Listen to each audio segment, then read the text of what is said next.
So today we're in part 2 of our series, Better for It. And the truth is, we're all kind of ready to get back to normal, or maybe some version of normal, or a lot of people are referring to it as the new normal. But I think we would all agree that to get back to normal and not to have gained anything from all this pain would really be a shame. In fact, pain without gain is always a shame. So if we're wise, we will pause long enough to ask the question, what have we learned that we want to carry forward? Or to the point of our series, how can we be better for it? Specifically, and we asked this question last time we were together, what have we been doing? Think about this. What have we been doing, or let's personalize it. What have you been doing? What have you been doing that almost led to your undoing? Or perhaps what were you doing that actually has led to your undoing, that you need to learn from and consequently make some better decisions in the future? Second question, again, we asked this last week, is what should we begin doing that we should have been doing all along? What should we begin doing that we should have been doing all along? Because again, it would be tragic to forget the lessons that we've learned, and it would certainly be tragic to lose the perspective that so many of us have gained. Now, last time we were together, we asked these questions in light of our finances. We asked the question, how can we be better for this financially?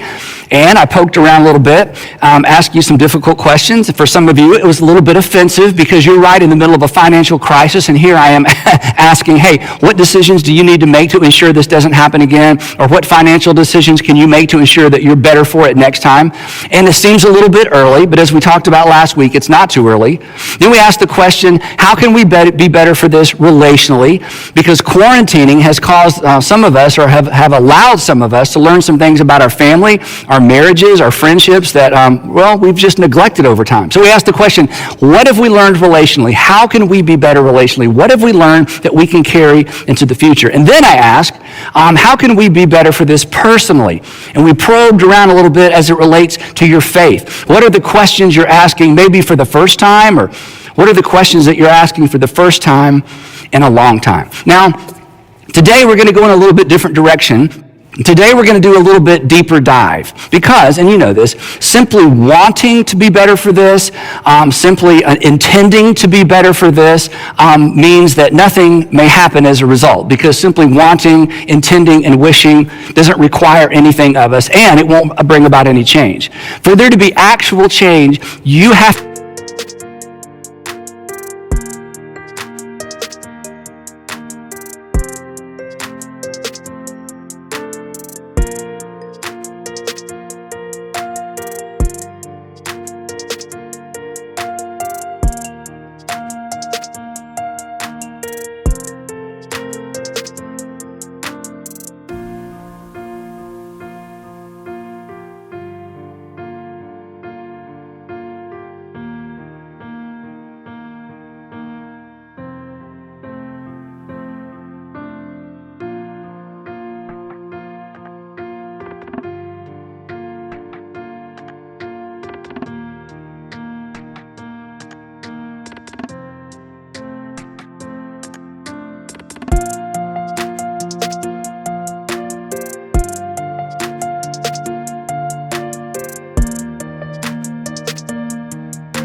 to engage with the question, and specifically to be better for what we have just come through and to be better for what you are currently going through.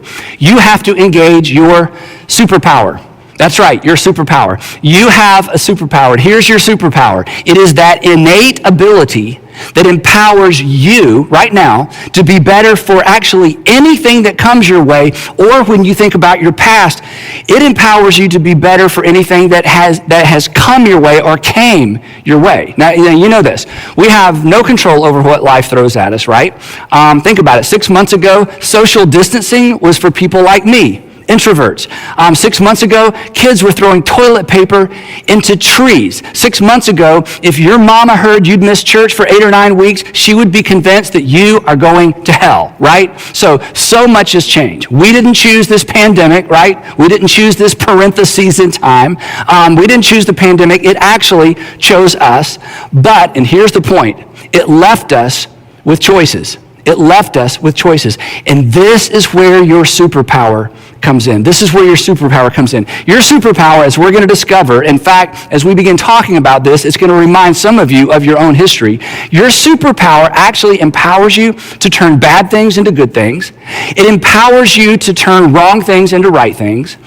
And it actually empowers you to thwart the evil intent of evil people. It has the power to reverse the course of your life. But your superpower and the ability that you have, that we all have, is easy to miss during times of crisis.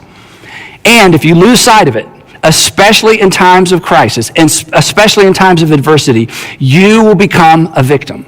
But if you engage your superpower, you will be better for it. And you will be better for it in every single major arena of life. Now, what is this superpower? It's so simple. Your superpower, my superpower, is our ability to respond, our respond ability, our ability to choose a response rather than simply react to circumstances. Your ability to choose a response rather than have it dictated to you by circumstances, rather than having it dictated to you because that's just what people do in those circumstances, rather than having it dictated to you because of what's been modeled for you. Reacting, you know this, reacting actually sets us up to become a reflection. Reacting to circumstances just sets us up to become a reflection of the things we despise. Reacting just sets us up to become a reflection of the people that we don't respect. And to react, and maybe this is the most difficult part, or maybe this is the most heartbreaking part, to simply react to circumstances causes us to relinquish our power and to relinquish our destiny, and certainly to relinquish and give up on our legacy. But the right response, a thoughtful response, if you're a Christian, a faith-filled response, has the power to redeem pain and suffering. As I said earlier, it actually has the power, we're going to see this in the story today, to actually reverse the course of a life. Your superpower is why you can be better for it regardless of what it is. Now, I know that's a big promise. Now, not only is it a big promise, the reason we miss the promise is because there's a little bit of a catch. There's a reason we miss this, and here's why. The response that has the potential to reverse the natural course of things isn't natural. The response that has the potential to reverse the natural course of things isn't natural. The catalytic response, the response that has the power to turn things around in a life, or as we're going to see today, in a family or even a nation, the response that has the potential to turn things around is not the intuitive response. And this is why we miss it. And to be honest, this is why we were talking about it. But here's what I don't want you to miss. This is the life that you have been invited into. This is the life you've been invited into, whether you're a person of faith or not. But if you are a person of faith, if you are a Jesus follower, this is certainly the life that you have been invited into. The life where you choose your response, as opposed to simply reacting to the circumstances around you the way that everybody else acts, the way that your family reacts, and the way that you are expected to react. Now think about this. The history of our faith, especially if you're a Christian, the history of our faith is actually populated by men and women who responded to hardship in the most unexpected, unnatural, really, to use that word again, catalytic ways. They made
catalytic decisions. And think about this.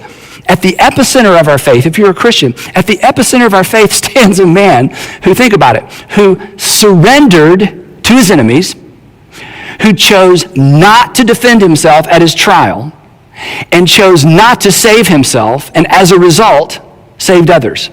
He saved you, saved me.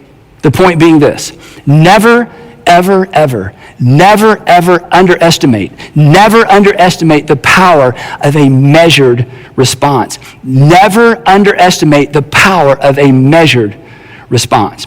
Now, for the next couple of weeks, we're going to talk about one biblical character that modeled this in a remarkable way. And part of what makes this story so remarkable is that he modeled this for over 20 years. In fact, the story spans about 30 years. And the conclusion of the story actually illustrates the sanity-preserving, course-reversing power of a measured response. And as soon as I read the end of the story, because we're going to begin at the end, as soon as I read the end, most of you are going to know the entire story. So I want to ask you to do me and to do you a favor. As we jump into this story together, I want you to try mentally and emotionally not to rush to the end of the story. Because this story, the story of this young man's life, intersects with our lives in many ways, but there are two ways in particular it intersects with our lives, and I don't want us to miss it. And the problem with knowing the end of the story is that we kind of extract ourselves from the story and we miss the point of the story. So here's how this really epic story ends. It ends with the hero of the story making this statement. He says this: "You intended to harm me. You intended to harm me." And the you in the story, and especially if you know the story, the you in the story in that moment were the power brokers. The odds were in their favor. They held all the cards. The cards were completely stacked against the hero in the story. They had evil in their hearts. In fact, as we read the story together, or as you remember the story, you'll remember they created circumstances, and perhaps you can relate to this. They created circumstances that generally transform victims into perpetrators. They created a set of circumstances that generally cause the innocent to take on the characteristics and the character of the guilty. But not this time. Not this time. The hero says, "You intended to harm me, but God intended it for good." And God's intentions in this story became a reality through one young man's catalytic, unexpected responses to circumstances we cannot even begin to imagine. Responses, this is so important, none of which seemed to matter at the time, and no single response made any visible, noticeable, practical difference at the time. But every single one of his responses, when taken together, were critical to the unfolding story of your faith and mine. Now, you know the story, but here's the backstory of one of the greatest stories ever told. About 2000 BC, God wades into the mess of this sinful world by calling out a man named Abram that we know as Abraham. And he says to Abraham, "I want you to leave everything you know because I'm going to start over. And you are going to become the father of many nations. And through one of those nations, I, God, am going to bless the entire world." And if you know the story, eventually Abraham has a son. His name is Isaac. And Isaac has a son, and his name is Jacob. And Jacob has 12 sons, which would eventually become the 12 tribes of Israel, the nation of Israel. But this entire enterprise would dangle by the thread. This is amazing. This entire enterprise would dangle by the thread of a series of catalytic responses by one of Jacob's sons. And of course, his name is Joseph.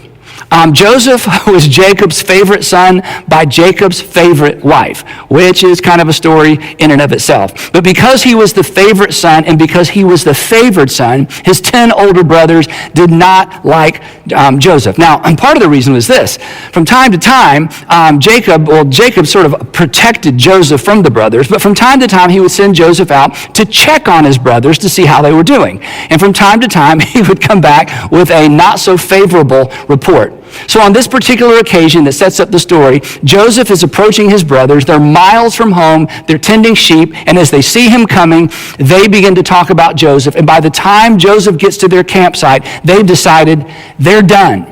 So they take Joseph, they strip him of his clothes, they throw him into an empty cistern or well, and they're trying to decide, do we let him just die of natural causes in the well, or do we kill him ourselves because we are done with our brother? And then the story takes a strange twist, and we will pick up the story right here. The book of Genesis says this. Judah said to his brothers, Judah was the leader, he wasn't the oldest brother, but he was the leader. Judah said to his brothers, what will we gain? What will we gain if we just kill Joseph and cover up his blood? Let's profit on this. Come, let us sell him to the Ishmaelites, slave traders, and not lay our hands on him. After all, and it's like there's just a little thread of mercy that sneaks into the story. After all, he is our brother. He is our own flesh and blood. So as you know, they sell Joseph to slave traders. They lie to their father, Jacob. They say Joseph was killed by a wild animal, and they break their father's heart. The story continues. Now Joseph had been taken down to Egypt, and Potiphar, an Egyptian who was one of Pharaoh's officials, the captain of the guard, bought him from the Ishmaelites, the slave traders who had taken him there. Now, here's where we need to pause, because here's where Joseph's story perhaps begins to intersect with your story. Nobody is looking for Joseph. Nobody is looking for him, and worse, nobody is looking out for him. And perhaps that's how you feel right now. Nobody's looking for you. Nobody's looking out for you, or so it would seem. And this is where Joseph's story takes a hard right turn. Then the surprise. Now the Lord, the text tells us, the Lord was with Joseph. Again, we need to pause because this creates a problem for some versions of faith. This creates a problem with some versions of Christianity. In fact, this may be the reason you left faith. This may be the reason you left your Christian faith specifically, because of suffering in the world. Maybe not even just suffering in the world, maybe suffering in your family, maybe your own suffering. And you just could not reconcile, and I get it, you could not reconcile the idea of a good, loving God with pain and suffering in the world, or maybe pain and suffering in your world. Because the way that we think is simply this, that if the Lord was with Joseph, Joseph would not have been sold into slavery. If the Lord was with Joseph, his brothers wouldn't have thrown him in a pit. If the Lord was actually with Joseph, the Lord would have protected him from his brothers and from the slave traders, right? Because that's how we think. Because after all, this is the assumption. When God is with you, right? When God is with you, things work out for you. When God is with you, things work out for you. Now, if you were raised with this kind of view of God, if you were raised in a faith tradition that supported this idea, here's what you need to know. Christians have never, ever believed that. If you left faith because you could not reconcile a good God with evil in the world, perhaps you abandoned faith or left faith unnecessarily. Or I could say it this way. If you quit believing in a good God that never allowed bad things to happen to good people, congratulations. You quit believing in a God that does not exist. But that is not the God of the Christian scriptures. It is certainly not the God of the New Testament. Over and over again, we find men and women who face extraordinary adversity and discover that God was with them in it, and God was with them through it. So, back to the story. The Lord is with Joseph, but luck is not with Joseph. Prosperity is not with Joseph. Justice is not with Joseph. And fairness is certainly not with Joseph. But Joseph was like you, like me. He had a superpower. He had the ability to respond rather than react. And Joseph chose to respond as if God was in fact with him. The story continues. The Lord was with Joseph so that he prospered, but don't read too much into this because he didn't prosper personally. When his master, Potiphar, saw that the Lord was with him and that the Lord gave him success in everything he did, which means Potiphar noticed that everything Joseph touched worked out, that everything Joseph touched, maybe an exaggeration, kind of turned to gold. And the reason everything Joseph touched worked out is because he did everything he could. He was responsible. He responded not as somebody who had been sold into slavery. He responded as if perhaps God was in fact with him. And Joseph found favor in his eyes, and he became his attendant. So essentially, Joseph becomes Potiphar's administrative assistant. And he's put in charge, as we're going to see in a minute, of just about everything. And this sounds good, but here's what you need to understand. In ancient times, in modern times as well, but in ancient times, if you were born free, if you were born not a slave, that was the greatest privilege you could have in ancient times. To be born rich and to become poor, that would be bad. But to be born free and to wake up one day in a foreign land with a master, to be born free and to wake up one day as a slave, you had lost everything. You had lost the game of life. And whatever God you had chosen the wrong God. This was far worse than we can even begin to imagine, in spite of the fact that Joseph found favor in the eyes of his master. The story continues. So Potiphar, because of Joseph's responsible responses, Potiphar put him in charge of his household, and he entrusted to his care everything he owned. But here's the gotcha. And the Lord blessed not Joseph.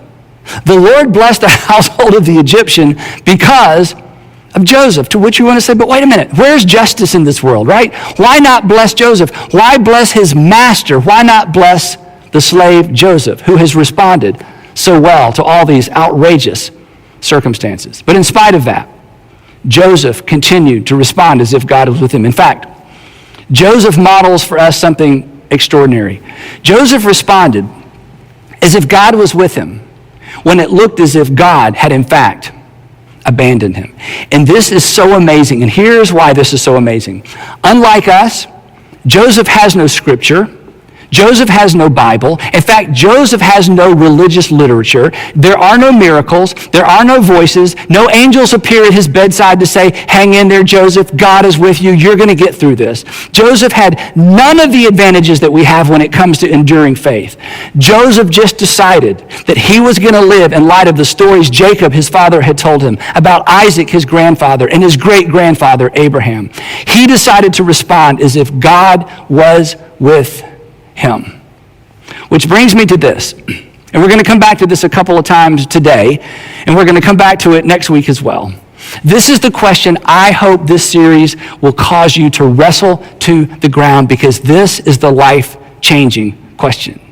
How would someone in your circumstances respond if they, like Joseph, were confident that God was with them?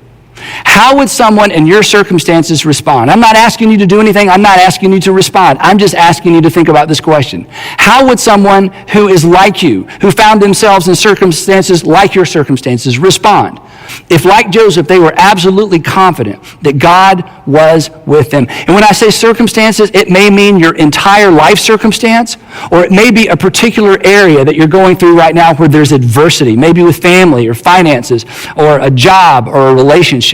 How would someone who is you respond if they were absolutely confident that God was with them, that God was up to something, that there was more going on than meets the eye? And the reason this is such an important question is that your answer to this question is your invitation to exercise your superpower. It's your invitation to respond rather than react. Again, never underestimate the power of a measured response. Again, you have no idea what hangs in the balance of your decision to respond rather than react to events and circumstances that you didn't choose. Now, if you know this story, you'll remember what happens next. It doesn't get better, it gets worse. And not only does it get worse, it gets ridiculously more complicated. Because what happens next, Joseph finds himself in a no-win situation, that regardless of which way he responds, there's no way out. Here's what happened. You'll remember this. Now, Joseph was well-built and handsome. And this is when the soundtrack changes, right? Now, Joseph was well-built and handsome, and after a while, his master, Potiphar's wife, took notice of Joseph and said, "Come to bed with me." Now, understand, this was not seduction. This was an order. This was not a request. This was a command. Joseph belongs to her. He is her property. And now he's in a no-win situation. If he rejects the request of his master, he'll be punished. If he says yes and Potiphar finds out, he'll be punished. All of this responding well, all of this responding in such a way as to set him up to be blessed by God clearly was a waste of time. It wasn't working. And now Joseph certainly begins to feel the way we do when we've done everything we know to do right and nothing seems to work out right. And we begin to ask those questions. Why care, right? Why even try?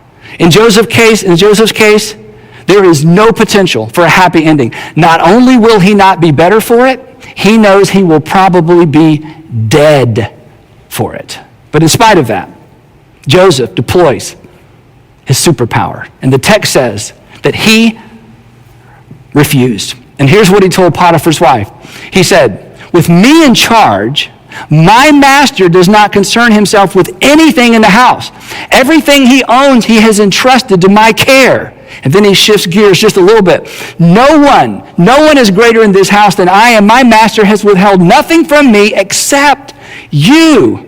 Because, by the way, you are his wife.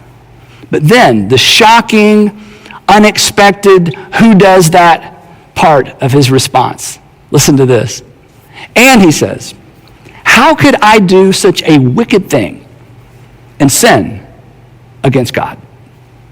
How could I do such a wicked thing and sin against God? Wait, Joseph. We talking about the same God?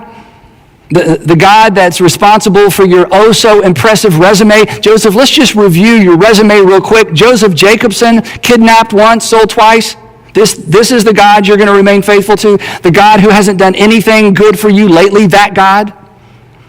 Potiphar's wife is relentless. She comes back to him time after time. Finally, not only does he resist, he refuses to even be in the room with her. And eventually, she's offended. And eventually, she's shamed. And she accuses Joseph of doing the very thing he refused to do. She accuses him of trying to rape her. When Potiphar finds out, he has no choice but to throw Joseph in prison. Here's what the text says. Joseph's master, Potiphar, took him after his wife's accusation and put him in prison, the place where the king's prisoners were confined. Now think about this. I know your circumstances are tough, or maybe you're facing some really tough circumstances, but let me just put Joseph's circumstances in context for a minute. Now Joseph will pay for the crime he avoided because he avoided it. Think about that.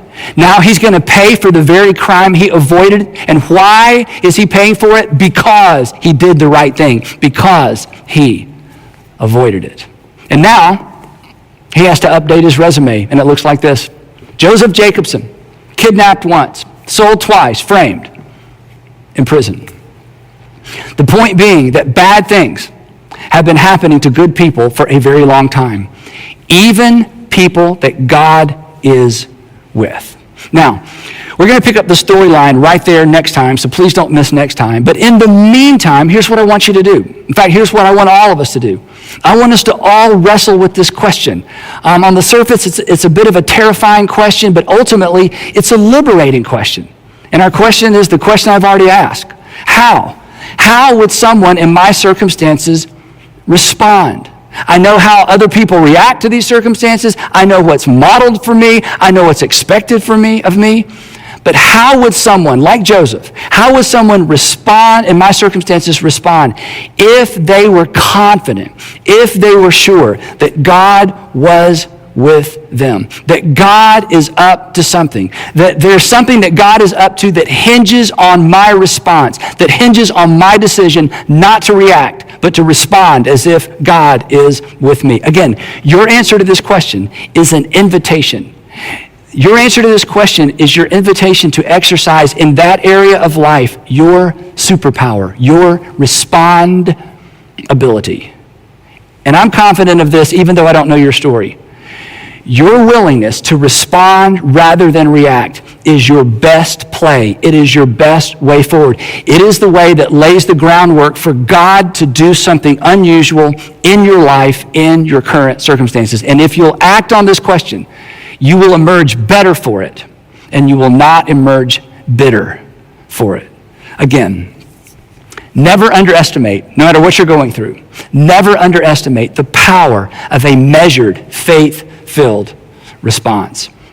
You know this. We're no better than our responses, but Joseph's story illustrates the fact that we can be better because of our responses. So when it comes to the current circumstances that we're all facing, or when it comes to the circumstances that are individual for you, let's not simply get through this. Let's be better for it. Let's respond in a way that makes us better for it and answer the question, how? How would someone in your circumstances respond if they were confident that God was with them, that there's more to your story than meets the eye, that your circumstances, your current circumstances are a chapter in your story. They're not the entire story. How would someone in your circumstances respond if, like Joseph, they were confident that God was with them? So bottom line is this: you have a superpower. Use it. And if you do, you'll be better for it. The people around you will be better for it. And who knows, perhaps the world will be better for it as well. Again, we'll pick up the storyline right there. Don't miss part 3 of Better For It.